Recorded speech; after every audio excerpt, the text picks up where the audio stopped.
Long time no see, Jimmy Barnes. Thank you very much for coming in. No worries. Beaut to have you back on. Says it must be a year and a half now. Yeah, it's been a while since I've been out these studios. Yeah. Even when the band like Chisel were calling it a day, we missed you that night because you had the really bad throat. Right, that's right. Yeah, that's right. You talked to the boys, didn't you?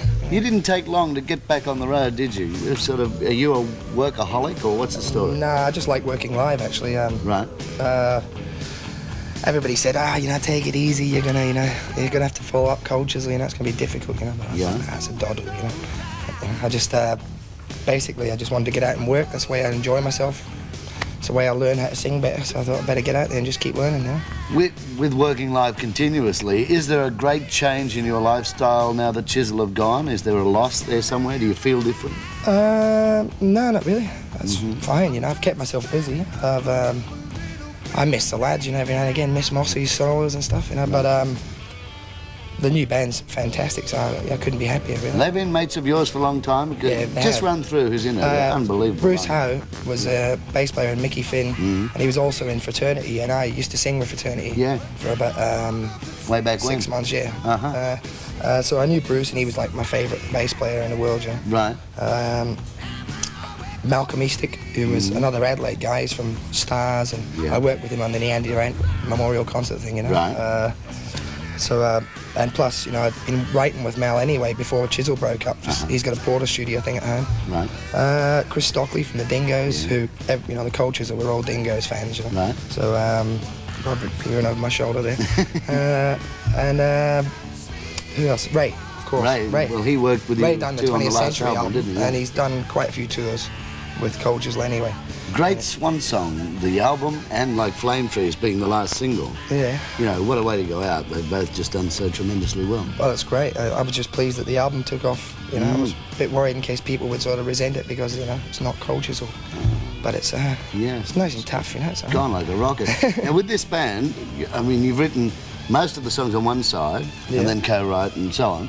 Yeah. Were they songs that you'd had in your little mind or written down somewhere? I'd some of the stuff I'd written before Cold Chisel, like Paradise, Promise Me You'll Call. Before Cold Chisel? I wrote, not before, during Cold Chisel, right. like during the Circus Animals sessions at Paradise Studios.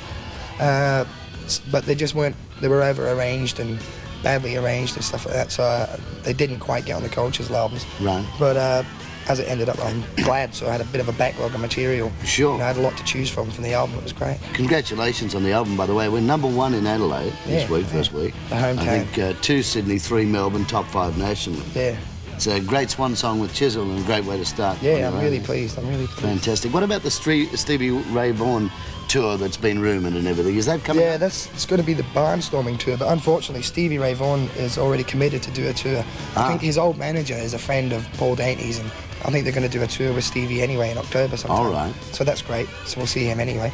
But the Barnstorming tour is going to be about 12 dates across Australia with Joe, who is we played with, and Cold Chisel played with in Austin, Texas, along with Stevie Ray Vaughan and Al Cooper. Now, when you were in Austin, Texas, Stevie Ray Vaughan actually supported Cold Chisel. Yeah, that's right, because it was before he'd done the Bowie albums and all that. And he had a 3-piece band that was sort of doing very much like a Hendrix type set, He was Mad Hendrix man, if I remember right. But he's great.